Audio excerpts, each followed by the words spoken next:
The words hit Isaac Stone like a fist square between the eyes, delivered casually over a whiskey glass by a man who thought he was doing him a favor. "She turned down Harlan Cole," said Deputy Marsh, setting his drink on the bar with a thud. "And Harlan Cole owns half the county. Before him, she turned down Robert Vance, the railroad man from St. Louis.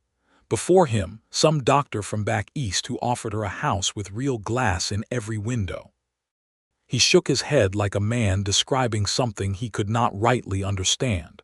3 men, Stone. 3 men who could have given her everything, and she said no to every last one of them. Isaac stood very still in the doorway of the Silver Spur Saloon, hat in hand, trail dust still coating his coat.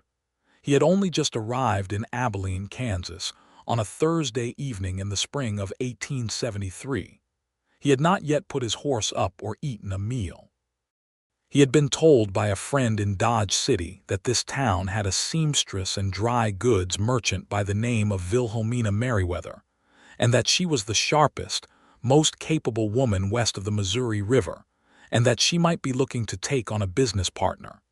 He had not been told she was beautiful, though he would discover that within the hour. He had not been told she was the most stubborn woman in the Kansas Territory, though he would discover that within the day. And he had not been told that she had already become a kind of local legend, a woman who collected proposals and refused them all, who men spoke of the way they spoke of things they could not explain, like dust storms that appeared from clear sky or rivers that ran uphill. 3 men, Isaac repeated quietly. "Better men than you," said Deputy Marsh, not unkindly. "No offense." Isaac set his hat back on his head. "None taken." He walked out of the Silver Spur and into the warm spring evening, and he told himself he was only going to see about the business arrangement. He told himself the deputy's words had not ignited something low and curious in his chest. He told himself that what Wilhelmina Merriweather was or was not waiting for was none of his concern. He told himself a lot of things that evening that turned out to be completely untrue. She was behind the counter of Merriweather Dry Goods when he pushed open the door, and she was in the middle of arguing with a man twice her size about the correct price of calico fabric. She was not arguing loudly. She was arguing the way a river argues with a boulder, steady and inevitable, and the big man was already losing. Isaac stopped just inside the doorway and watched. Wilhelmina Merriweather was perhaps 26 years old, with dark hair pinned up in a practical knot and dark eyes that missed absolutely nothing. She was wearing a pale blue dress with a white apron over it, and her hands were moving as she spoke, precise and quick, pointing at a ledger, and then at the bolt of calico, and then at the man's face with equal authority. "The price has not changed since Monday, Mr. Greer, and it will not change because you believe it should be lower. I set my prices based on what I pay for the goods, plus what it costs me to keep this store open, plus a reasonable margin for my trouble. That is commerce. You are welcome to travel to Wichita if you believe you will find better." Mr. Greer, apparently, did not wish to travel to Wichita. He paid what she asked, tucked his calico under his arm, and left with the deflated dignity of a man who had tried his best and found it insufficient. Wilhelmina watched him go, then turned to Isaac with an expression that was neither warm nor cold, simply alert and assessing. "You are not from Abilene," she said. "No, ma'am. I rode in tonight from Dodge City." "What do you need?" "Information, mostly, and maybe a conversation if you have the time." Her dark eyes moved over him, efficient as a census. "I close in 20 minutes. If your conversation requires more time than that, you are welcome to come back in the morning." "I think 20 minutes might be enough to start," Isaac said, and he smiled at her, and she did not smile back, but something shifted very slightly in her expression, some small adjustment, like a scale that has been nudged. He told her he had heard she was looking for a business partner. He had capital, he said. Not a fortune, but enough. He had experience in trade and supply, and he knew the cattle routes and the towns along the Kishom Trail like he knew his own hands. He thought that a dry goods and outfitting store positioned well in Abilene, with the right connections to the drovers and the ranchers and the railroad buyers, could be genuinely profitable. She listened to all of it without interrupting. When he finished, she said, "Where did you get your capital?" "I worked cattle drives for 7 years. I saved almost everything I earned." "Why did you stop driving cattle?" "Because I watched enough men work their whole lives for other men and die with nothing to show for it. I decided I would rather build something." She looked at him for a long moment, and he had the distinct feeling that she was not just evaluating his business proposal. She was evaluating him, the whole of him, the way she had evaluated the calico and the ledger, with the same precise and unsentimental attention. "Come back tomorrow morning," she said finally. "I will have questions for you, many questions." He came back the next morning, and she had indeed prepared many questions. She had also prepared a pot of coffee, which she placed on the counter between them like a neutral territory, and she questioned him for 2 solid hours about his finances, his references, his knowledge of supply chains, his understanding of credit and debt and seasonal fluctuation. Isaac answered every question honestly and completely, and when he did not know something, he said so, and she made a small note in her ledger at those moments which he could not read. By the end of the 2 hours, she said, "I will think about it." He said, "What would help you decide?" She said, "Time, and seeing whether you are the same man in a month that you appear to be today." He rented a room at the boarding house on Cedar Street, and he stayed. That was how it began, not with fireworks or declarations, but with coffee and ledgers, and a woman who treated honesty like currency, and gave trust the way a careful banker gives credit, only after scrutiny, and not a single ounce more than had been earned. The town of Abilene in 1873 was a complicated and churning place. It had been the end of the Kishom Trail for years, the place where the longhorn cattle came up from Texas to meet the Kansas Pacific Railway, and it had grown fast and rough, and full of the kind of energy that comes when money and danger are mixed in equal parts. The cattle trade was beginning to slow as the railroad pushed further west, but there were still drives coming through, still drovers spending their pay, still ranchers and merchants and speculators all pressing against each other in the dusty streets. Wilhelmina had opened her dry goods store 3 years prior, in 1870, when she had arrived in Abilene with her late mother's savings, a wagon full of inventory she had purchased in Kansas City, and a determination so fierce it had apparently frightened off every person who had tried to discourage her. She had built the business steadily and carefully, and it was doing well, but she had identified a real opportunity in outfitting the cattle operations more formally, selling directly to the big ranch operations and the trail bosses rather than waiting for them to come to her, and for that she needed capital and connections she did not yet have. Isaac was not the first person to approach her about a partnership. He was the fourth. The previous 3 had been, in order, a man who wanted to control the finances and give her a salary in her own business, a man who was primarily interested in the store as a front for selling whiskey to the Osage people in violation of federal law, and a man who had made it very clear that the business arrangement he had in mind was conditional on a personal arrangement he also had in mind. She had said no to all 3 so efficiently and so finally that word had gotten around, and by the time Isaac arrived, the conventional wisdom in Abilene was that Wilhelmina Merriweather was simply impossible to do business with, which was untrue, and that she was simply impossible to court, which was a different kind of untrue. What she was, as Isaac began to understand over the following weeks, was someone who had been burned by the assumption that her needs and wants were secondary to other people's plans, and who had decided very deliberately that she would not enter into any arrangement, business or personal, on terms she had not chosen and agreed to freely. This was, Isaac thought, an entirely reasonable position. He also thought it was lonely, but he kept that thought to himself, because he understood instinctively that saying so would be presumptuous, and that presumption was one of the things that had already gotten 3 men shown the door. He spent the month of April doing exactly what he had said he would do. He introduced himself to the ranchers and the trail bosses. He learned the routes and the schedules. He had conversations with the buyer for the Kansas Pacific about what the railroad men needed and could not easily get. He brought everything he learned back to Wilhelmina in the form of information, laid out clearly and without spin, and he let her assess it and make her own judgments. He was also, quietly and without announcement, useful. The store's delivery wagon had a wheel that was slowly failing, and he noticed it before she did and had it repaired. A shipment of flour came in underweight, and he caught it in the count before it was paid for.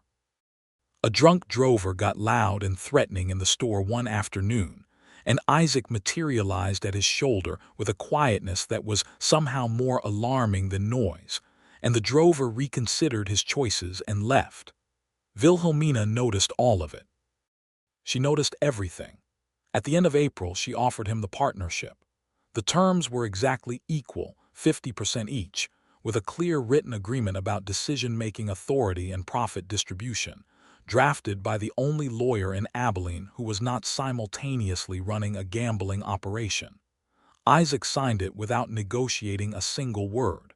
She looked at him with her head slightly tilted, like she had expected him to try to change something.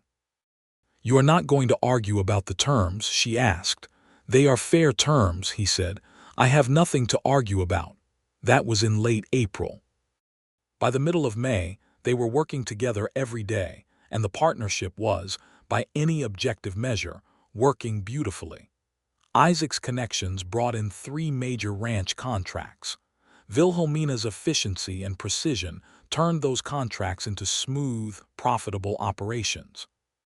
They discovered that they had almost entirely complementary skills, that he was good at reading people, and she was good at reading numbers, that he was patient with the difficult personalities, and she was fearless with the difficult negotiations, that his natural optimism and her natural caution created a balance that was better than either would have been alone. They also discovered, more slowly and more cautiously, that they genuinely liked each other. This was not a small thing.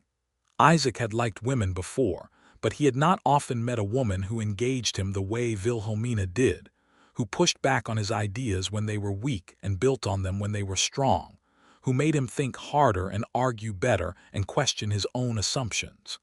He found himself looking forward to every conversation with her. He found himself thinking about things he encountered during the day and wondering what she would say about them. Wilhelmina, for her part, was aware that something was changing in her, and she was not certain she approved of it. She had kept herself carefully guarded for a long time, not out of coldness but out of self-preservation, because she had seen enough of what happened to women who gave their trust too quickly and their independence too completely, and she had no intention of becoming that kind of cautionary tale. But Isaac Stone was not behaving the way men behaved when they wanted something from her. He was behaving the way a person behaves when they simply enjoy being around another person. He brought her coffee without being asked, and remembered that she took it with 1 spoon of sugar and no milk. He told her things about his past, honestly and without embellishment, the 7 years on the cattle drives, the older brother who had died of fever in 1868, the father who had worked a farm in Illinois until the soil gave out, the way Isaac had decided at the age of 17 that he was going to make something different for himself even if he did not yet know what. He asked her things about her past too, and he listened to the answers with the kind of attention that was itself a form of respect. She told him about growing up in Cincinnati, about her mother, who had been a dressmaker, and her father, who had died when she was 12.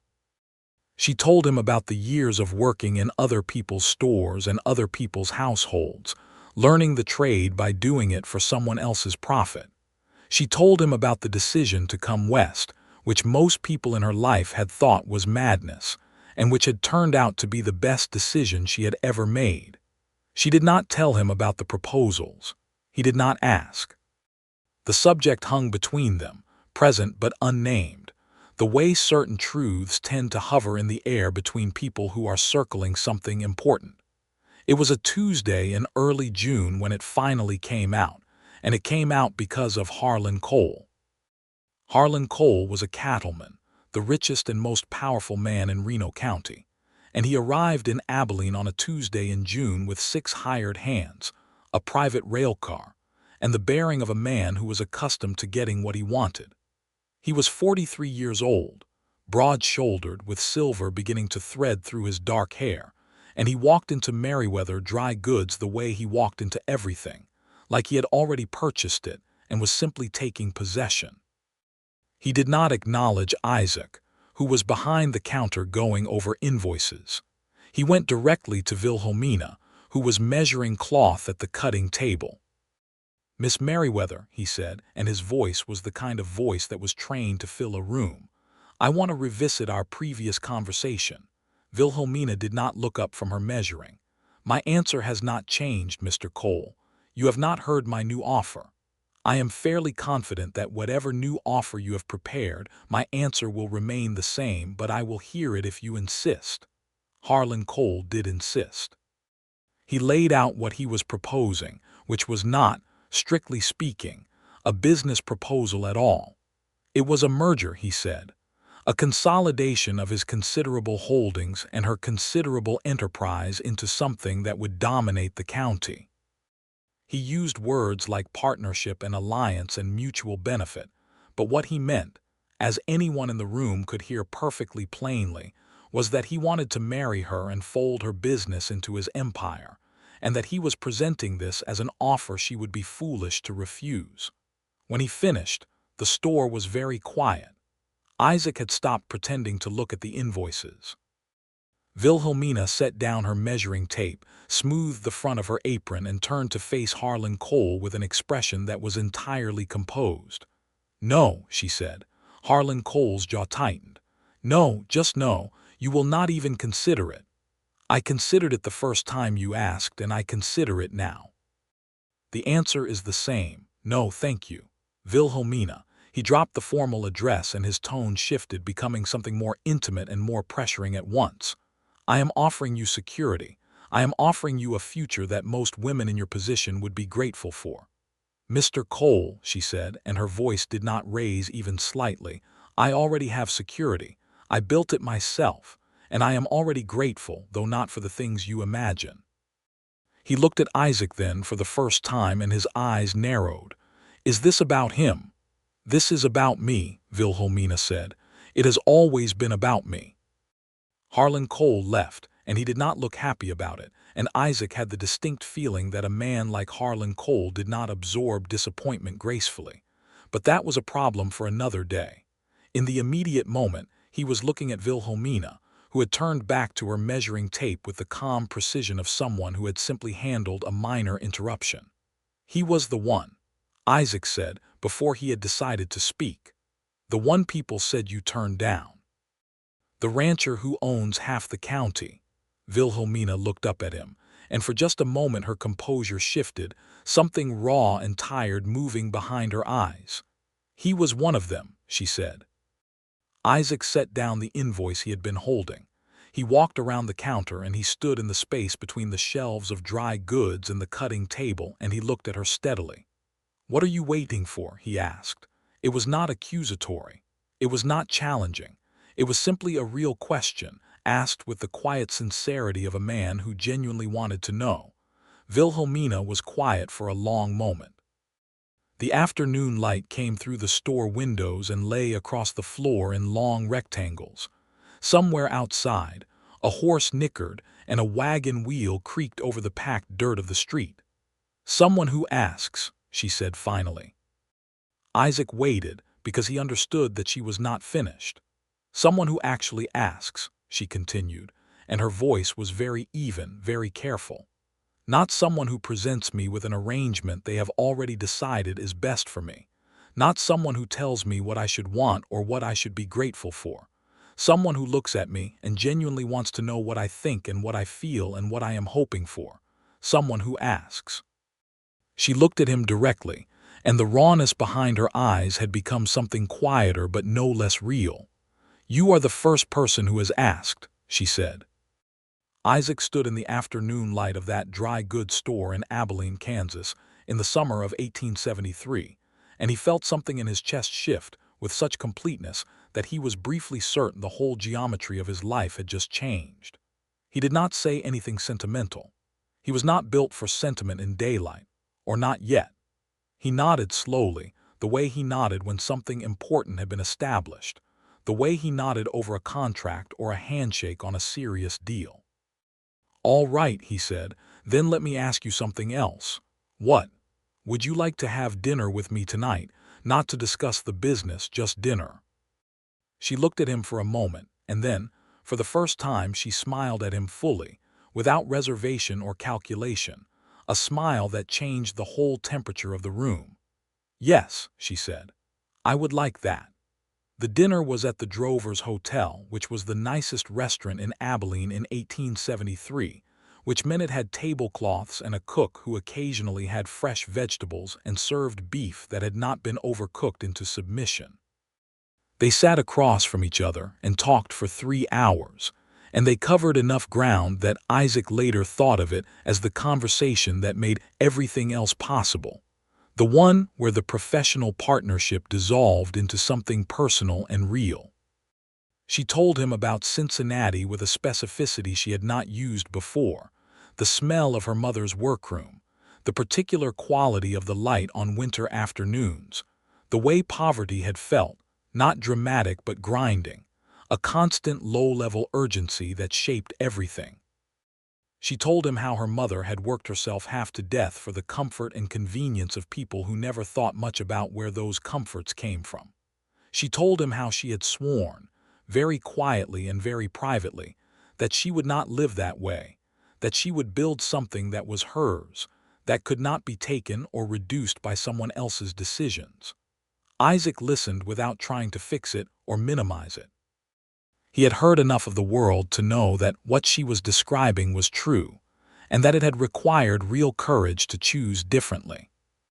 He told her about his father, who had been a good man and an exhausted one, who had loved his family more than he knew how to say and had expressed it mostly by working until he could not work any more. He told her about the cattle drives, the years of motion and dust and remarkable loneliness, the companionship of other men who were all, in their various ways, running toward something they could not quite name. "What were you running toward?" she asked. "This," he said, and then caught himself because it sounded too smooth, too deliberate.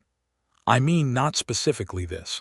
I did not know what this would look like, but something I had built, something real, something I could point to. Something that mattered to someone," she said, and it was not a question. He met her eyes. "Yes." They walked back from the hotel in the warm June darkness, and when they reached the door of her living quarters above the store, they stood for a moment in the kind of silence that is not empty. Isaac said, "Thank you for tonight." Wilhelmina said, "Thank you for asking." He walked back to Cedar Street in the dark and the chorus of insects and the distant sound of the saloon, and he was thinking about her the entire way, which was not new, but the quality of it was different now, deeper and more detailed, less abstract. He was thinking about the specific way she had smiled, the specific things she had said, the specific feeling of being genuinely known by someone, even partially, even in a first real conversation. He was also thinking about Harlan Cole and the tightness in Cole's jaw when he left, and the feeling Isaac had that this was not finished. He was right. Harlan Cole came back 2 days later, and this time he did not come to the store. He went directly to the lawyer who had drafted the partnership agreement and began making inquiries about whether there were any grounds on which such an agreement might be challenged or nullified. He went to the owner of the building where the store was located and made an offer to purchase it, which would have given him considerable leverage over a tenant. He went to 2 of the ranch operations that had recently contracted with Merriweather Dry Goods and strongly implied that their continued good standing with Harlan Cole's operation might depend on their choice of suppliers. Isaac found out about all of this within 48 hours, because Abilene was a small town, and because He had spent the past several weeks building exactly the kinds of relationships that made information travel. He told Wilhelmina that evening, standing in the store after closing, laying it all out clearly and without softening it, because she deserved to know exactly what she was dealing with. Her face went through several things in quick succession. Anger, which she controlled immediately. Something harder and more tired beneath the anger. And then a cold, focused clarity that Isaac had seen before in her, the look she got when she was assessing a problem and deciding how to solve it. "He is trying to force my hand," she said. "Yes, by making it difficult enough to stay independent that the practical choice becomes accepting his terms. That is my reading of it." She was quiet for a moment. "He underestimates how long I am willing to be uncomfortable." "I thought you might say something like that," Isaac said, and there was warmth in his voice that he did not bother to conceal. She looked at him, and the focused clarity in her face softened slightly. "What do you want to do?" It was the right question, and he noticed that she asked it, that she did not tell him what they were going to do or present him with a plan already decided. "I think we fight," he said. Carefully, and on every front he has opened. The lawyer can confirm our agreement is sound. The building, I can talk to Hathaway about a longer lease or potentially a purchase option. The ranches, we go to them directly and we make our case and we let them decide for themselves without Cole's shadow over the conversation. She nodded slowly. "And if he escalates further, then we deal with the next thing when it comes. But I think a man like Cole is used to people backing down at the first sign of pressure. I think the fact that we do not back down is itself a message." Something warm moved across her face. "You are good at this," she said, "at the strategy of it. At not being frightened." "I am a little frightened," he said honestly. "Cole has real power and he is angry. That is a combination worth taking seriously. But being frightened and backing down are two different things." She looked at him for a long moment. "Yes," she said softly, "they are." They spent the next 2 weeks fighting Harlan Cole on every front he had opened, and they were not losing. The lawyer confirmed the partnership agreement was ironclad. Isaac negotiated a 5-year lease with a purchase option with Silas Hathaway, the building owner, who was a practical man and more interested in reliable rent than in Harlan Cole's good opinion. 2 of the 3 ranch operations that Cole had pressured chose to maintain their contracts with Merriweather Dry Goods, with some additional persuasion from Isaac in the form of a very honest conversation about the long-term cost of letting one powerful man control their supply chains. The 3rd ranch, the Dunmore operation, did pull its contract, and that hurt, but not fatally. Harlan Cole, encountering resistance more organized and more determined than he had anticipated, escalated in the way that men with resources and grievances tend to escalate, which was to get petty. He spread stories about the store. He suggested in various public conversations that there were questions about the quality of the goods being sold, which was completely untrue and transparently malicious. He made remarks in the Silver Spur about the nature of the partnership between Wilhelmina Merriweather and Isaac Stone, the kind of remarks designed to cast doubt on her character and her respectability. Isaac heard about the remarks on a Friday evening, and he went directly to the Silver Spur, which was not the careful, strategic response, but was the human one. Harlan Cole was at a table with 3 of his hired men and the man who ran the stockyards, and he saw Isaac come in and his expression went immediately to something cold and prepared. Isaac sat down across from Cole without being invited. He looked at Cole directly, without aggression but with perfect steadiness. "You are saying things about Wilhelmina Merriweather that are not true," he said, "and I am asking you to stop." Cole looked at him with contemptuous assessment. "You do not have any standing to make requests of me, Stone. I am making it anyway, as a courtesy, and because I prefer to handle things clearly before they become complicated." "You prefer?" Cole's voice had a dark edge of amusement.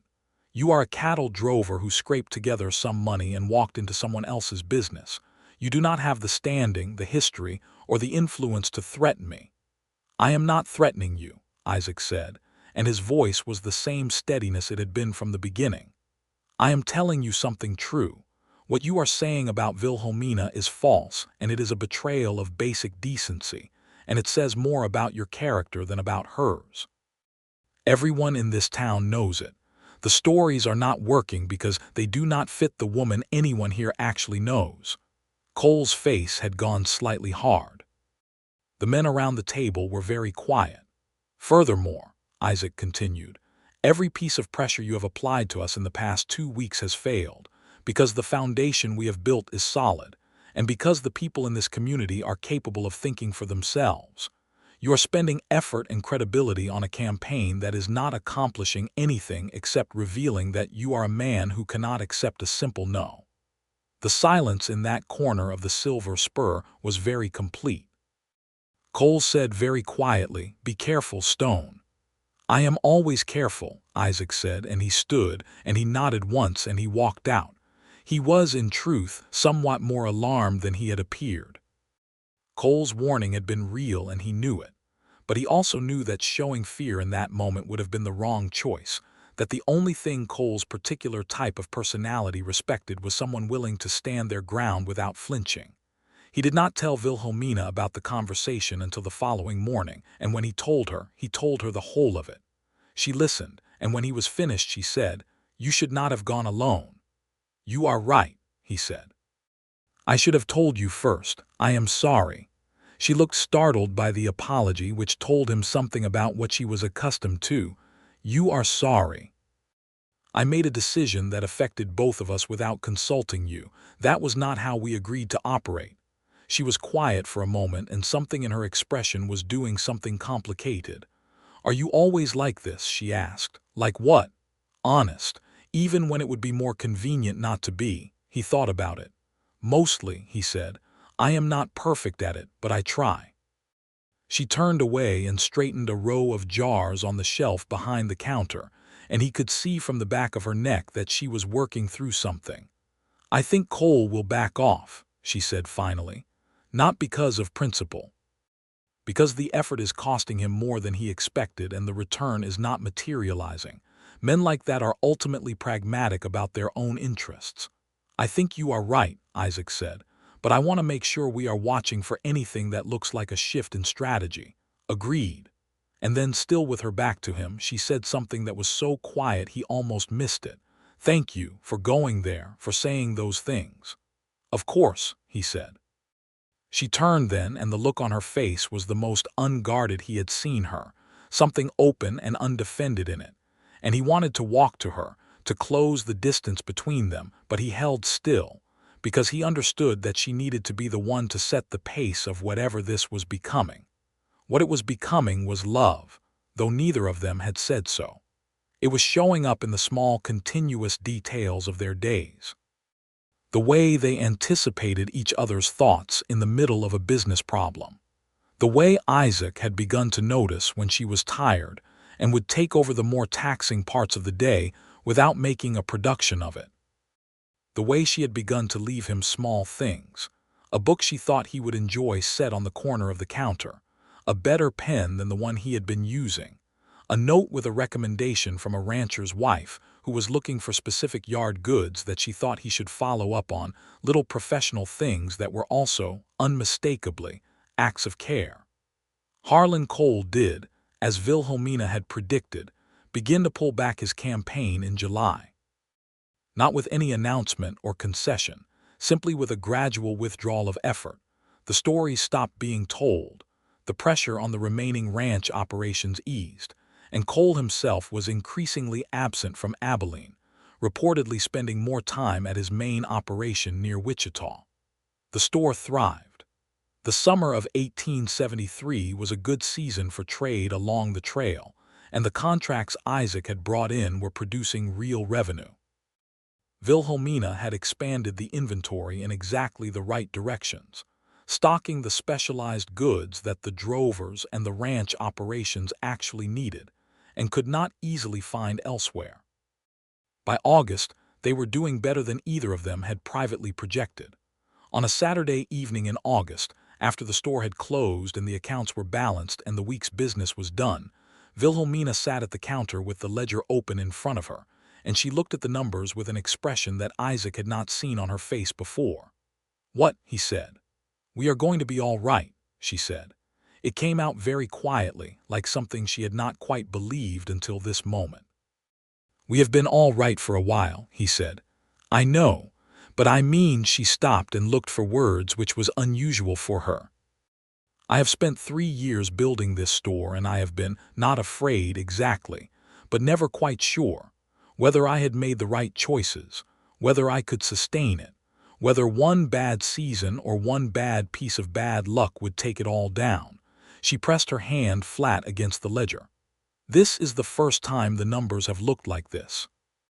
Isaac walked over and looked at the ledger over her shoulder, and she did not move away, and he was close enough to smell the faint, clean scent of her, soap and something warmer beneath it. "You did this," he said. "All of it. I brought some contacts and some capital, but this store exists because of you. The precision and the fairness and the reputation you built, that is what made the contacts mean anything." She turned her head slightly, and his face was close to hers, and for a moment neither of them moved. Then she turned fully toward him, and he straightened slightly, and they looked at each other in the late August evening with the ledger between them and everything they had not said filling the air of the store like heat. "Isaac," she said. "Wilhelmina." She laughed very softly, and it was the kind of laugh that breaks a tension without dissolving it, that acknowledges something without naming it. "What are we doing?" she said. "I think we are being very careful," he said. "For very good reasons. And if I am tired of being careful," he looked at her steadily, and the feeling in his chest was enormous and warm, "then I think you should tell me that," he said, "because I have been waiting to hear it." She stood up from the counter stool, and she was very close to him now, not quite touching, and she looked at him with those dark, precise eyes that had been seeing right through him since the first evening he walked into this store. "I am tired of being careful," she said quietly.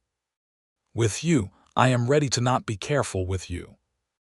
He reached out and took her hand, the first time he had done so, and her fingers closed around his with a certainty that felt like a commitment. "Then we are not being careful anymore," he said. He kissed her in the amber light of the dry goods store, gently and completely, and she kissed him back the same way, with the same completeness and the same deliberateness with which she did everything, and it was nothing like a first hesitant attempt at something. It was like recognizing a fact that had been true for a while and was only now being acknowledged. When they stepped back, she was looking at him with something radiant and slightly wondering in her expression, like someone encountering a proof that confirms a long-held hypothesis. "I should have told you sooner what I was waiting for," she said. "You told me when you were ready to," he said. "That was the right time." The autumn came in gold and rust, and with it a change in the character of their days that was both subtle and profound. Nothing about the business changed. They were still professional and precise and complimentary in all the ways they had always been. But everything was warmer now. The conversations had a different quality, less guarded, more free. He began coming upstairs for dinner sometimes, to her living quarters above the store, which were modest and perfectly organized and entirely expressive of who she was. She cooked well, simply and without pretension, and they would eat and talk and then sit by the window in the evening, sometimes reading, sometimes talking more, sometimes simply sharing a comfortable quiet. Isaac began to understand in those autumn evenings what it meant to be truly at home with a person. He had not known it before, or not in this form. He had known companionship, the particular closeness of men on long drives, the kind of friendship forged in shared difficulty. But this was different. This was being known by someone who had chosen to know you, who had examined you carefully and found you sufficient not despite the examination but because of it. He told her one evening, sitting by the window with the lamp lit against the October dark, that he was in love with her. He said it simply, the way he said most important things, without elaborate setup or theatrical delivery. "I am in love with you," he said. "I have been for a while. I wanted you to know." She put down the book she had been reading, and she looked at him with an expression that was clear and warm and completely without defenses. "I am in love with you too," she said. "I have been resisting it for some time because I have some old habits around self-protection that are not always useful." "I know," he said. "You know," she agreed. "You have known for a while and you did not push. That matters enormously to me." "I know that too," she smiled slowly. "You know a great many things about me." "I pay attention," he said. "You do," she said, and the warmth in her voice was something he intended to spend a long time being grateful for. It was in November that he asked her to marry him, and he did it the only way that made sense for who they were and who she was. He did not get down on one knee in the middle of the street. He did not announce his intentions to the town before he had spoken to her.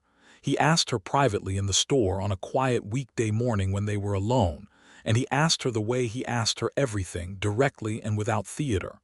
"I want to ask you something," he said, "and I want you to know that whatever you answer, nothing changes between us in the ways that matter." She looked at him with careful attention. "Will you marry me?" he asked. "Not to consolidate anything or to secure anything or to add anything to what we already have as partners. I know you know I am not asking for any of those reasons. I am asking because I want to spend my life with you, and I want that to be formal and real and witnessed, because you deserve something that is full and complete and not halfway." The store was very quiet. November light fell through the windows, thin and pale. Wilhelmina was quiet for a moment, and then she said, "You have thought carefully about how to ask me." "I have thought about it for 2 months," he said honestly. "Because you wanted to get it right. Because you deserve it to be right." She was quiet again, and he let her be quiet because she was a person who thought before she spoke and who should be allowed to. "Yes," she said finally. "Yes, I will marry you." And then she smiled at him, and it was the full smile, the one she had given him only once before, in June, the day he first asked her to dinner, and it was the smile that changed the whole temperature of whatever room it was in. And Isaac thought he would happily spend the next 40 years of his life earning that smile. They were married in December of 1873, on a Saturday, in the small Lutheran church on Main Street, in front of roughly the entire population of Abilene, who had been following their story with considerable interest since the spring. The minister was a young man from Ohio who had come west with the railroad and stayed, and he performed the ceremony with appropriate solemnity and a faint air of being slightly in awe of the bride. Wilhelmina wore a dress she had made herself from dark green wool, fitted and precise, without excessive ornamentation, exactly what you would expect from a woman who valued quality over display. She carried a small bunch of dried wildflowers tied with ribbon, because fresh flowers in December in Kansas were not a practical option, and Wilhelmina was always practical. Isaac wore his best suit, which was the one he had purchased in Kansas City and which he had barely used in the previous 7 years. He stood at the front of the church and watched her walk down the aisle on her own, which she had insisted on, because there was no father or brother to give her away, and she did not feel the need to fabricate one. And she walked with her chin up and her shoulders back, and the composure of a woman who had chosen this freely and fully. When she reached him, she handed her flowers to Temperance Alcott, the butcher's wife, who was officiating as a kind of informal matron of honor, and she turned to face Isaac, and the look on her face was everything he had hoped to see, clear and warm and completely certain. Deputy Marsh was in the second row and he was crying, which surprised everyone including himself. They said their vows, and they said them with the same quality of honesty they brought to everything, clearly and without performance, and when the minister pronounced them married, Isaac kissed her with the full composed tenderness of a man who knows exactly what he has and what it is worth. Abilene applauded. The winter of 1873 into 1874 was mild by Kansas standards, and they spent it building the business further and learning how to be married, which was its own kind of project, absorbing and rewarding, and occasionally requiring negotiation. They had both been independent for a long time, which meant that the adjustments were real. But they were also both people who could talk honestly about difficulty, and they found that the willingness to say things directly to each other made the hard parts manageable. Isaac moved his few belongings from the boarding house on Cedar Street into the rooms above the store, which were larger than they looked, and which expanded, with some creative reorganization, into something that felt genuinely like a home. He built shelves for the books she was accumulating. She adapted her routines to accommodate another person in the space without losing the order she needed. They had arguments, because they were both people with strong convictions, and neither of them was inclined toward artificial agreement. They argued about the expansion plans, about whether to take on additional staff, and when, about the right approach to a difficult supplier in Kansas City who was consistently late on delivery. The arguments were real and sometimes heated, and they always ended in resolution, because they were both, fundamentally, more interested in solving problems than in being right. February brought news from back east that the economic panic that had begun in September of 1873 was spreading and deepening. The railroad expansion, which had been the engine of so much of the Western economy, was slowing. Credit was tightening. Several of the major cattle operations were feeling the pressure. Isaac and Wilhelmina sat down with their ledgers and had a very honest conversation about their position, and they found that they were, by the cautious and careful choices they had made, in better shape than many. They had no significant debt. They had diversified their contracts. They had built cash reserves against exactly this kind of uncertainty. "You insisted on the reserves," Isaac said. "You agreed with me," she pointed out. "I did. I am noting that your instinct was right and mine was to be slightly more aggressive. Your caution served us. Your connections are what the reserves are made of," she said. "We are both responsible for it." He looked at her across the kitchen table, in the lamplight of a February evening, and he thought about how rare it was, and how precious, to be in a partnership that was genuinely equal, that neither person felt the need to claim more credit than was theirs or less credit than was owed. "I love you," he said, because he had been thinking it and because he believed in saying true things when he thought them. "I love you," she said, and she said it with the same uncomplicated directness she brought to everything. And he knew, in the way that you know certain things deeply and without question, that she meant it fully and that it would not diminish. The spring of 1874 brought new opportunities. The cattle trade was changing, moving westward as the railroad followed, and Isaac had been tracking the shift carefully. He began making trips to Ellsworth and Wichita, which were becoming the new hubs of the trail traffic, scouting the terrain and building relationships with the operations that were establishing themselves there. He always came back and reported everything to Wilhelmina, and she would listen and ask questions and synthesize what he had seen with what she knew about the broader market. And the decisions they made together in those conversations were consistently better than what either would have made alone. She discovered she was pregnant in late June of 1874. She told him in the evening, sitting at the kitchen table with the same directness she had used to tell him everything important. "I am going to have a child," she said. "Our child. I believe in early March, based on what the doctor said." Isaac was very still for a moment. Then he stood up and went around the table, and he pulled her into his arms, and she came willingly. And they stood in the kitchen of their home above the store holding each other. And he was thinking about his father and his mother and the farm in Illinois, and the long years of the cattle drives, and the evening he walked into this store not knowing what he was walking into. And he was thinking that he had spent his whole life moving toward this without knowing it. That all the motion and the dust and the difficult years had been bringing him here, to this woman, to this home, to this. "Are you all right?" she said, her voice muffled against his shoulder. "I am better than all right," he said. "I am overwhelmed and extremely happy," she laughed. "Those two things can coexist. Apparently they can." She was quiet for a moment. I want to keep working, she said, for as long as I can do it comfortably. Of course, he said, we can arrange things as the time gets closer, whatever you need. I do not want to be managed, she said. I know. I am saying we will figure it out together as we always do.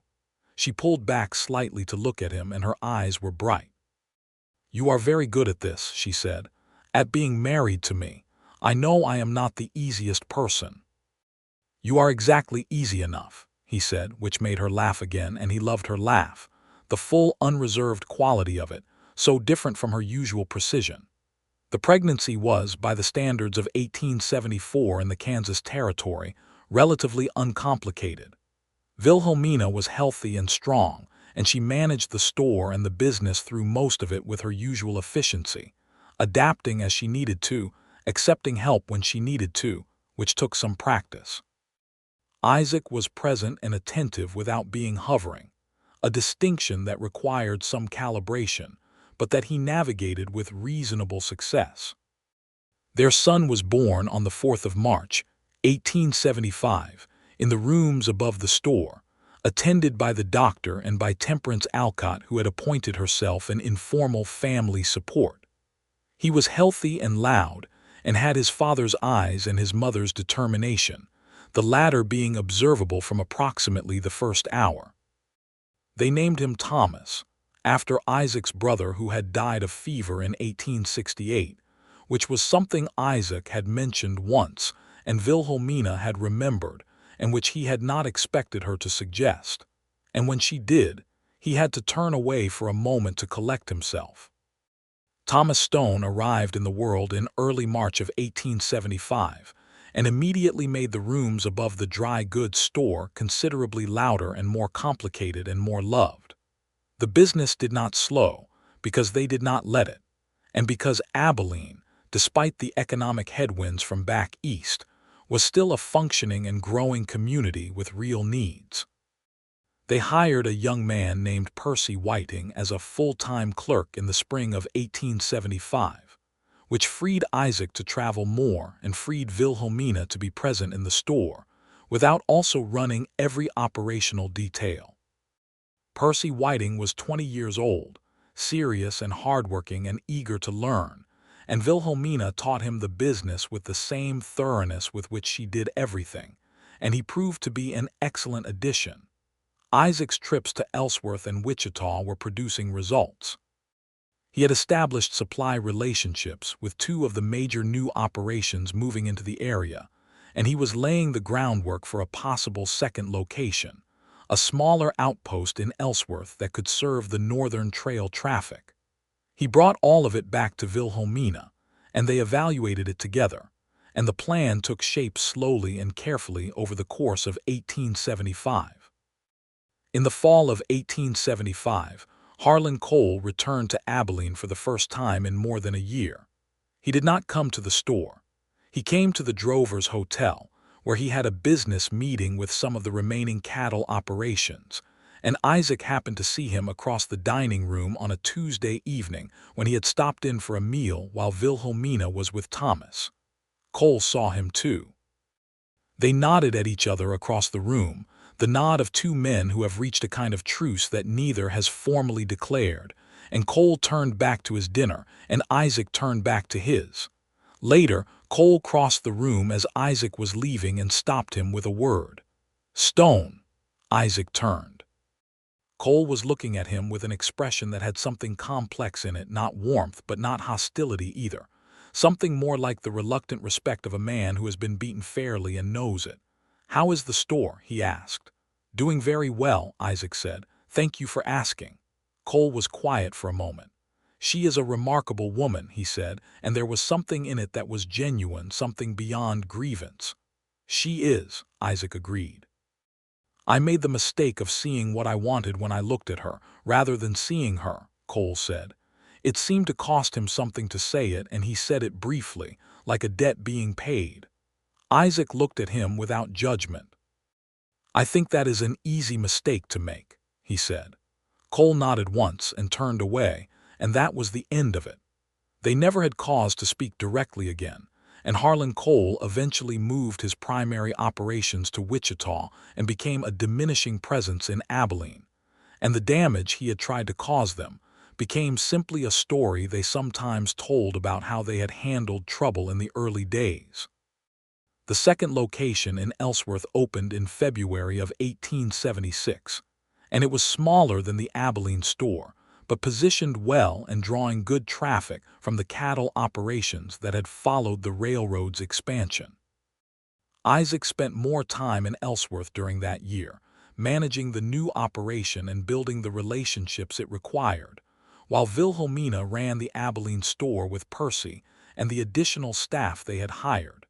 They managed the separation, which was its own skill. They wrote to each other frequently, proper letters, the kind that required thought, and Isaac found that writing to her clarified his thinking in useful ways, that putting things in words for Wilhelmina forced him to be precise about what he actually meant.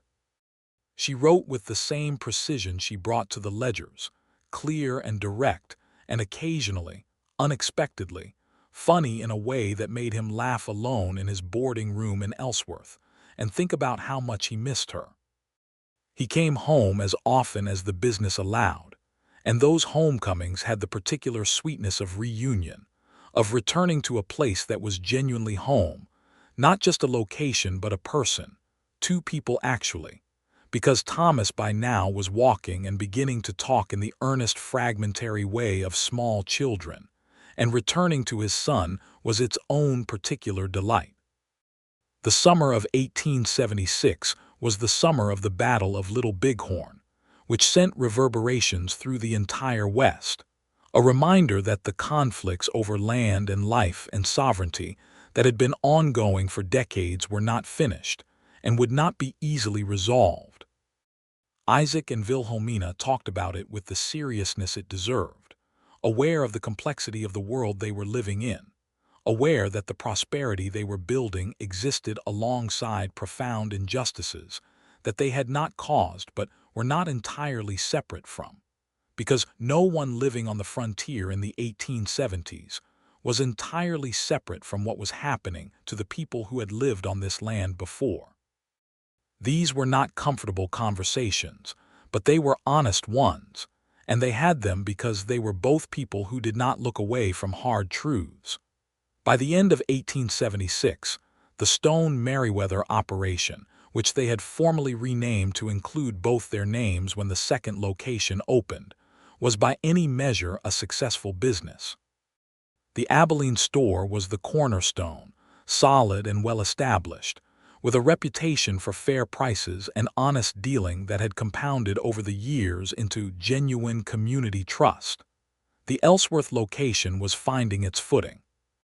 They had 5 employees between the two stores, all of whom they treated fairly and paid regularly, which in 1876 in the Kansas Territory was not universal practice.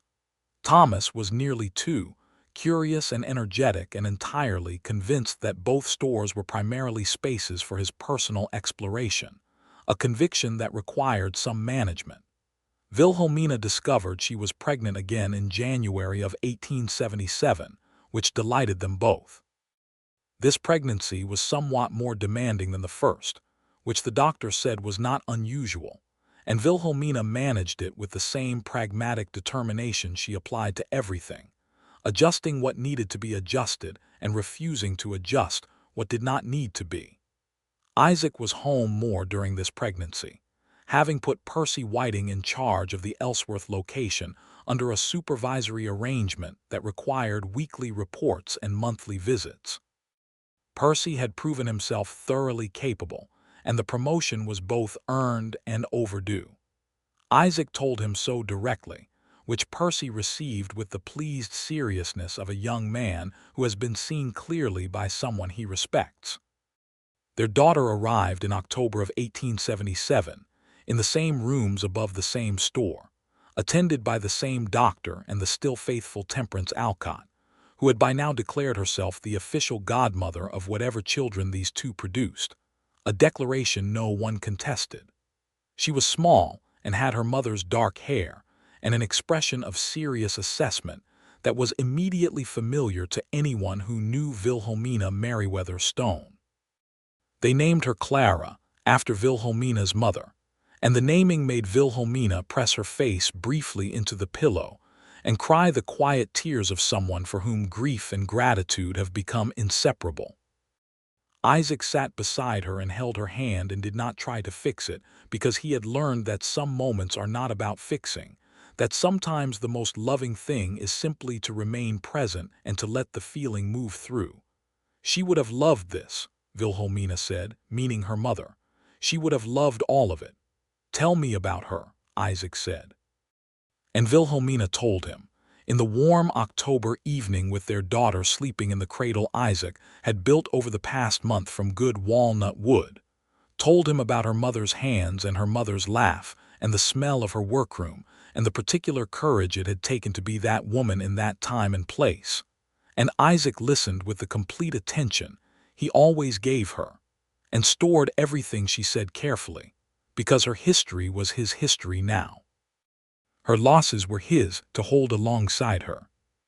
Clara grew, and Thomas grew, and the business grew, and the life they were building in Abilene deepened and expanded the way good things do when they are tended consistently by people who believe in them. In the spring of 1878, Deputy Marsh, who had been the man in the silver spur who first told Isaac about Wilhelmina's reputation for turning down better men, came into the store on a Tuesday afternoon with a sheepish expression and a piece of news. "I am getting married," he said.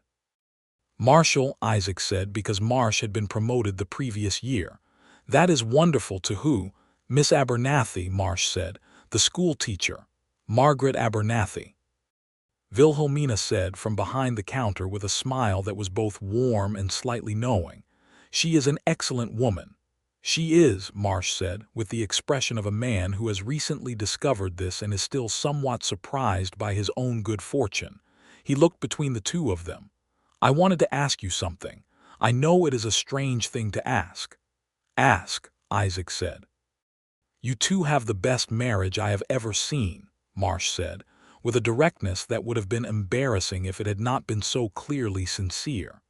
"And I know I said something stupid in the Silver Spur the first night you arrived, Stone. I told you she had turned down better men. I said it like it was a curiosity, like there was something wrong with her for it." "It is all right," Isaac said. "It was not all right," Marsh said firmly. "She was right to turn them down, and for exactly the reason she knew, and they were not better men because they had more money or more land. They were just more comfortable men, and those are different things. I did not understand that then." He looked at Wilhelmina. "I understand it now, and I am sorry for how I spoke of you." Wilhelmina looked at him with those clear dark eyes that had been seeing past surfaces for 30 years. "Thank you, Marshall," she said. "That means something to me." "I want to give my Margaret what you two have," he said, "and I do not entirely know how to do that." "Ask her things," Wilhelmina said simply, "real things, and listen to what she tells you, and when you are wrong, say so, and when she is right, say that too." Marsh nodded slowly. "Is it as simple as that?" "It is not simple at all," Isaac said, "but that is most of it." Marsh's wedding was in May of 1878, and Isaac and Wilhelmina attended, and Thomas was old enough by then to sit through a ceremony with reasonable behavior, and Clara slept through the whole thing in her father's arms with the serene indifference of a 7-month-old who has decided that the world's events are not yet her concern. The years continued, and each one had its texture and its challenges and its particular beauty. In 1879, the Ellsworth location was doing well enough that they opened a third, smaller operation in Salina, which was positioned at a junction of trade routes and had been underserved in the dry goods and outfitting category. Isaac had been watching the opportunity for 2 years before he brought it to Wilhelmina, and when he did, she had a counter-proposal for how to structure it that was better than his initial thinking, and the version they implemented was a synthesis of both ideas. Thomas started school in the fall of 1880 and took to it immediately, with the particular enthusiasm of a child who has grown up surrounded by adults who treat books and conversation as valued things. He was serious in the classroom and social outside it, a combination his teachers found charming and his parents found both familiar and slightly amusing. Clara, as she grew out of infancy and into the particular personhood of a small child, proved to be exactly what her expression in the first hours of life had suggested, a person of strong opinions and considerable precision, who approached every situation with an assessment that was almost startlingly thoughtful for someone not yet 3. "She gets that from you," Isaac told Wilhelmina, watching Clara systematically evaluate a set of wooden blocks before deciding where to place each one. "She gets the stubbornness from you," Wilhelmina said. "I am not stubborn, I am persistent. Those are the same thing with better vocabulary." He laughed and she laughed, and this was the texture of their days, the easy back and forth of two people who know each other completely and find each other endlessly interesting. In the summer of 1881, Isaac did something he had been thinking about for almost a year. He took Wilhelmina back to Cincinnati. It had taken careful planning, because leaving the business required preparation, and leaving Thomas and Clara required the assistance of Temperance Alcott, who had been waiting for an opportunity to be useful, and who arrived at the store with the air of someone reporting for a mission they had accepted with enthusiasm. They traveled by rail, the Kansas Pacific east to Kansas City and then east again, and Wilhelmina sat in the train car and watched the landscape change and said very little, but her hand was in his, and he could feel what it meant to her. Cincinnati in 1881 was a proper city, with gas lighting and paved streets and the particular busy intensity of an established urban place, so different from Abilene that it felt almost like another world. She took him to the neighborhood where she had grown up, which had not changed much, the same row houses and the same narrow streets, the same particular quality of the light. She showed him the building where her mother's workroom had been, now occupied by something else entirely. She stood outside it for a long moment. Isaac stood beside her, and he did not say anything because this was her moment and her history, and his presence was the thing he was offering. "I had to come back," she said finally. "I needed to show you where I came from so you would know all of it." "I am glad you brought me," he said. "I needed to see it too. To see that I did what I said I was going to do. I said I was going to build something different." She looked at the building and then turned to look at him, and there was something in her face that was both peace and triumph, the expression of a person who has completed something. "I built something different. You built something extraordinary," he said. She turned fully toward him there on the Cincinnati sidewalk, and she reached up and touched his face with the same precise and intentional quality she brought to everything. "You are part of it," she said, "a necessary part." "So are you," he said. "To everything I have."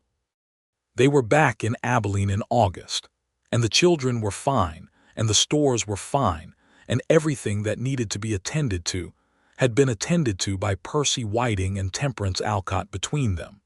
And Isaac and Wilhelmina came home with the particular lightness of people who have done something important for themselves, and found their foundation still solid in their absence. The fall of 1881 was remarkable in one additional way, which was that Robert Vance, the railroad man from St. Louis who had been one of Wilhelmina's early suitors, came through Abilene on business and stopped at the store. He was a pleasant enough man, Isaac assessed, self-satisfied in the way of men who have been successful and know it, but not malicious, not like Cole. He recognized Wilhelmina immediately and introduced himself with genuine warmth, and she received him with the same courtesy she gave everyone, and he looked around the store with an expression that was doing several things at once. "You built quite an operation," he said. "We did, yes," Wilhelmina said. Vance's eyes went to Isaac, who was standing near the back, and he nodded at Isaac with the good grace of a man who has genuinely moved past whatever he once wanted. "I heard you married," he said to Wilhelmina. "I am glad for you." "Thank you," she said, genuinely.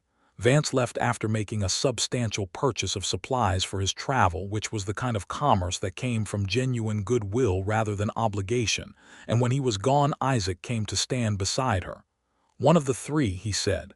"The second," she said, "the railroad man from St. Louis. He seems to have taken it well. He is a good man," she said. "He just was not the right man." Isaac put his arm around her shoulders, briefly, comfortably, the way you touch someone who belongs to you and to whom you belong. "I am the right man," he said. It was not a question and it was not boasting. It was simply a fact they both knew. "You are," she said. "You most certainly are." There was a third child, a son, born in the spring of 1883. They named him James, and he arrived with a full head of hair and an immediate fierce appetite and the look of someone who intended to make his presence felt, which he did from the first day and never stopped. James was different from Thomas and from Clara, his own specific and vibrant self, louder than either of his siblings, quicker to emotion, quicker to recover from it, with his father's optimism and his mother's intensity in a combination that was occasionally exhausting and perpetually charming. Thomas at 8 was helpful and responsible, and already showing an interest in the business that was genuine rather than performed, coming to the store after school and asking real questions about how things worked. Wilhelmina answered all of them completely, because she believed children deserved real answers, and she had begun to think about what it would mean, eventually, to pass something on. The thought pleased her in a way that surprised her with its depth. She had built the store for herself, out of necessity and determination, and the refusal to live on terms she had not chosen. She had not thought much in those early years about what would come after her, because after had seemed like a luxury she could not yet afford. Now she thought about it often, about Thomas and Clara and James growing up knowing what it meant to build something and sustain it and make it good. Isaac had similar thoughts, though he expressed them differently in the form of work, adding to the business in ways that were designed to last, shoring up the relationships and the structures that would outlive any given season or person. By 1885, the Stone Merriweather operation had 4 locations: Abilene, Ellsworth, Salina, and a new one in Dodge City, which Isaac felt a particular satisfaction in, given that it was from Dodge City that he had originally come east to Abilene. The business employed 19 people, all of them treated fairly, all of them paid regularly and honestly, a fact that had become part of the operation's reputation in the same way that the quality of the goods and the fairness of the prices had become part of it. Percy Whiting, now 25 and seasoned in a way that 7 years of genuine responsibility tends to produce, managed the Ellsworth and Salina operations under a formal arrangement that gave him real authority and real stake in the outcomes, because Wilhelmina believed that people did better work when they were genuinely invested, and because Percy had earned investment. The year 1885 was also the year that Thomas turned 10 and began working in the store on Saturdays with the seriousness of someone who has decided on his vocation. He was methodical like his mother and sociable like his father, and he had a particular gift for anticipating what customers needed before they had fully articulated it, which was, as Wilhelmina told Isaac privately, a skill you could not teach, only recognize. "He is going to be remarkable," Isaac said. "He already is," Wilhelmina said. "They all are." She was looking at the store as she said it, the store that had been a modest single room in 1870, and was now a substantial and well-appointed space, and beyond it at the wider operation they had built, and Isaac knew she was not just talking about the children. He looked at her, and she was 38 now, and she was not less beautiful than she had been at 26. She was differently beautiful, with the particular beauty of a person who has grown fully into themselves, who has lived sufficiently to be recognizable in the deepest sense. "What?" she said, noticing him looking. "I was just thinking," he said. "About what?" "About the fact that I walked into this store 12 years ago not knowing what I was walking into, and how everything since then has been the best surprise of my life." She looked at him with those dark eyes that had been reading him accurately for 12 years, and there was a warmth in them that had never diminished, that had, if anything, deepened with time and knowledge. "It was not entirely a surprise," she said. "I suspected quite early that you might be remarkable." "I am not remarkable. I am simply paying attention." "That is the same thing," she said, and it was the echo of the argument about stubbornness and persistence, and they both heard it and both smiled. The summer of 1887 brought a change that Isaac had been watching for some time. The Kansas cattle trade, which had been the engine of so much of the regional economy, was winding down. The great days of the Kisham Trail were essentially over. The barbed wire that had been spreading across the plains since the late 1870s had divided the open range into something that no longer supported the massive drives, and the railroad had pushed so far west and south that the northern markets had different supply routes. This was not a crisis for them, because they had been diversifying for years, because Wilhelmina's instinct for building broad foundations rather than narrow ones had shaped every decision, and because their reputation had given them a customer base that was not dependent on any single industry. But it was a change, and change required adaptation, and Isaac spent much of that summer thinking carefully about what the next phase looked like. He brought his thinking to Wilhelmina over several evenings, and she engaged with it the same way she had engaged with every business question over the previous 14 years, thoroughly and honestly, and with her own ideas that consistently improved his. "The farm economy," she said. "That is what is growing. Homesteaders, settlers.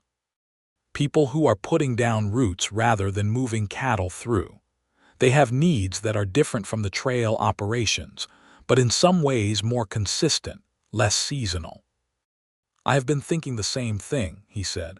"We adjust the inventory. We build relationships with the farming operations the way we built them with the cattle operations. And we do not abandon the communities where we have built trust, we deepen in them." "Yes.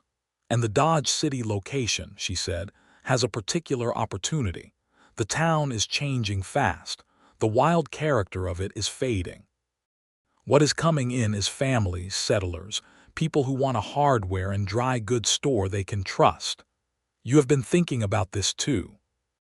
"I think about this all the time," she said, and there was the familiar precision in her voice, the exactness that he loved, the mind that never stopped working on the problems that mattered. They adapted. They were good at adapting. The business evolved through the late 1880s and into the 1890s, changing with the changing West, maintaining what was essential and releasing what no longer served, always rebuilding toward something better. Thomas finished school in Abilene, and then, at his parents' strong encouragement and financial support, spent 2 years in Kansas City studying accounting and commercial law, the kinds of formal knowledge that would serve the business and that Isaac and Wilhelmina had acquired piecemeal and through experience.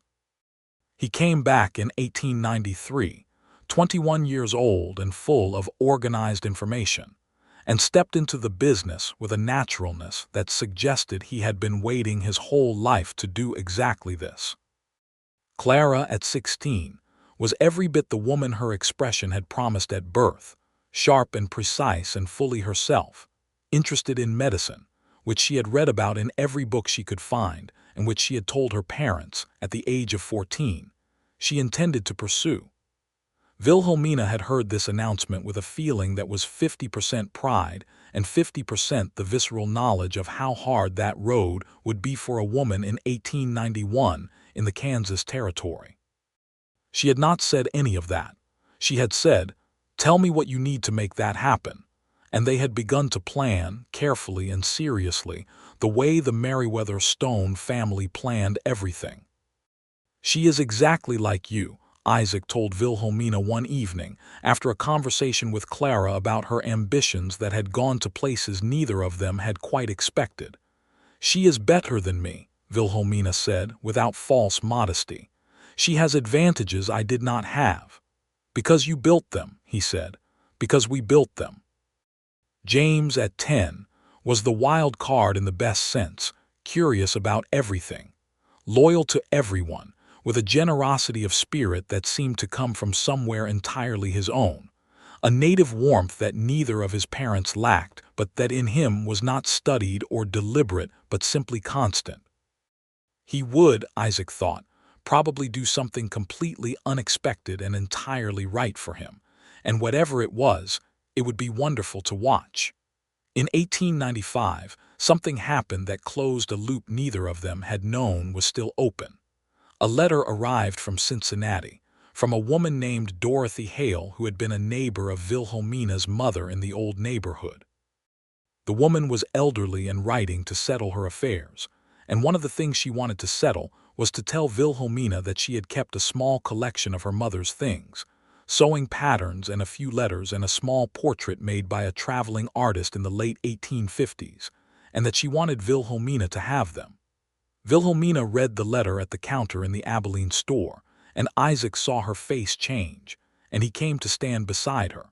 She showed him the letter. "We should write back immediately," he said. "Yes," she said, and her voice was not quite steady, "and we should go there."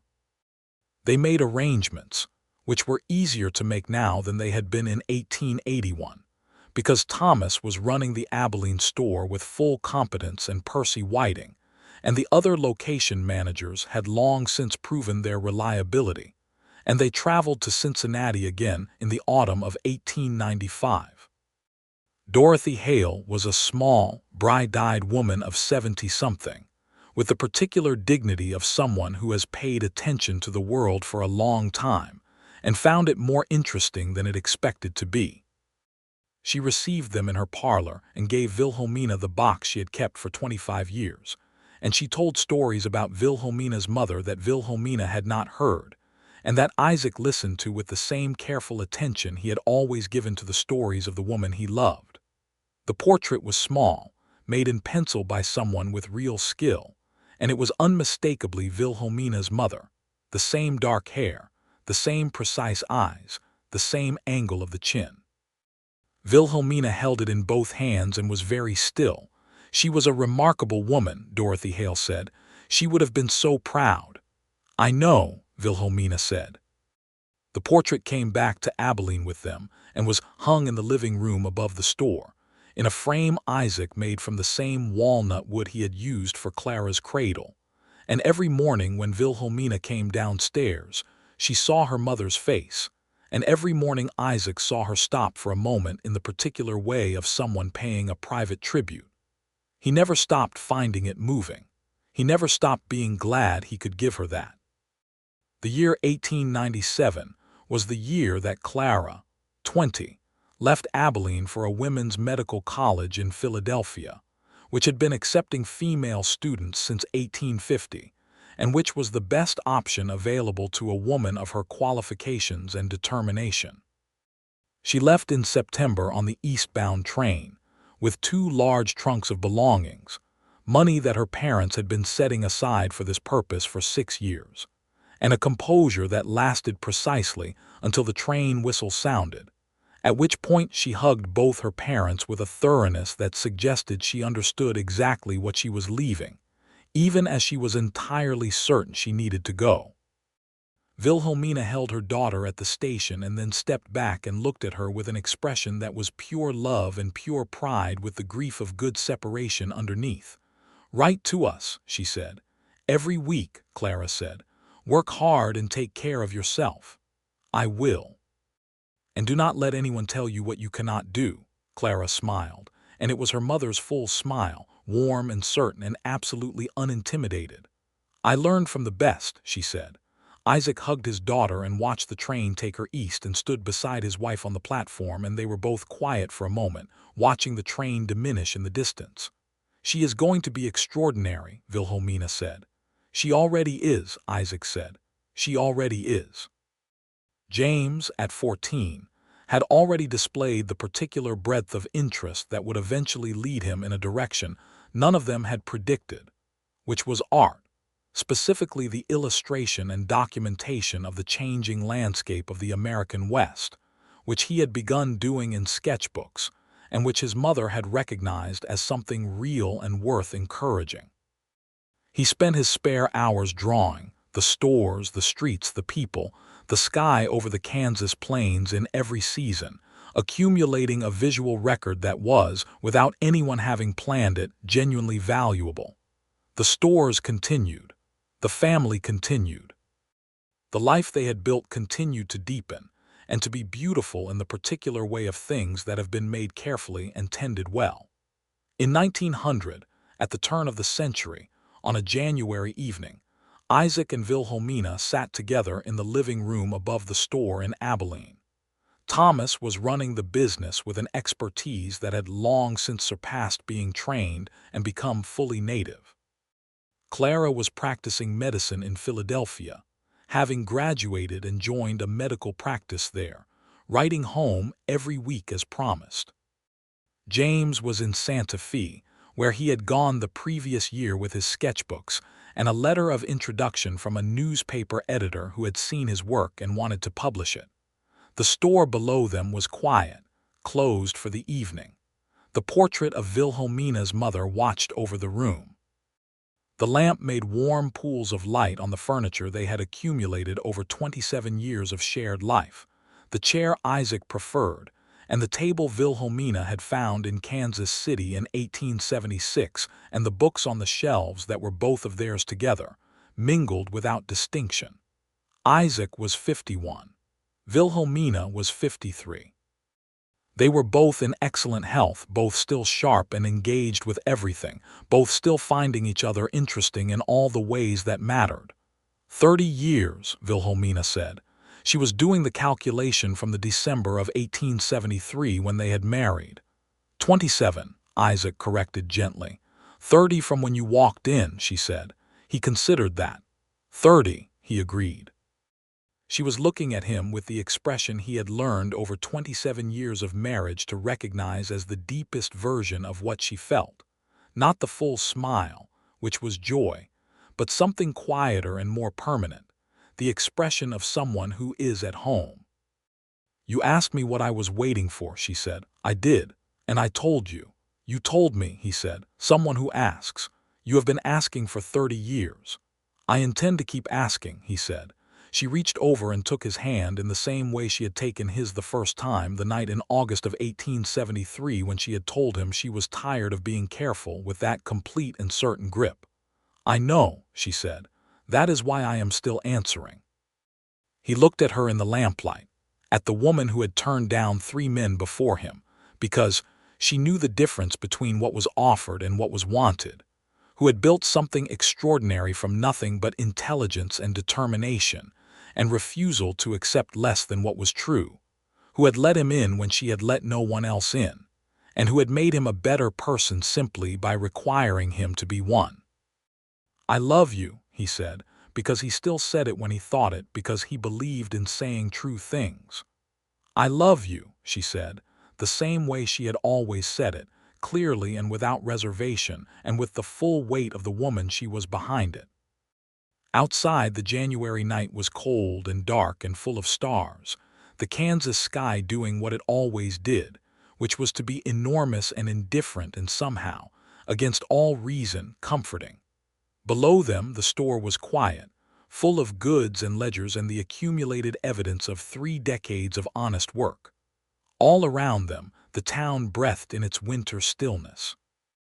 And in the warm lamplight room, 2 people who had found each other late enough to know the value of it and early enough to have decades still ahead held on to each other with the easy certainty of those who have learned, through time and trust and the daily practice of paying attention, that this is what love actually is, not the drama of the beginning or the resolution of the conflict, but the long, steady present tense of choosing each other every morning. In every ledger and letter and conversation and cup of coffee set on the counter without being asked. They sat together in the first evening of the new century, and the life they had built was all around them, and it was enough, and it was more than enough. And it was exactly what Wilhelmina Merriweather had been waiting for when she had not yet known she was waiting, and exactly what Isaac Stone had been moving toward through all the years of dust and motion before he walked through a door in Abilene, Kansas, on a Thursday evening in the spring of 1873 and found her.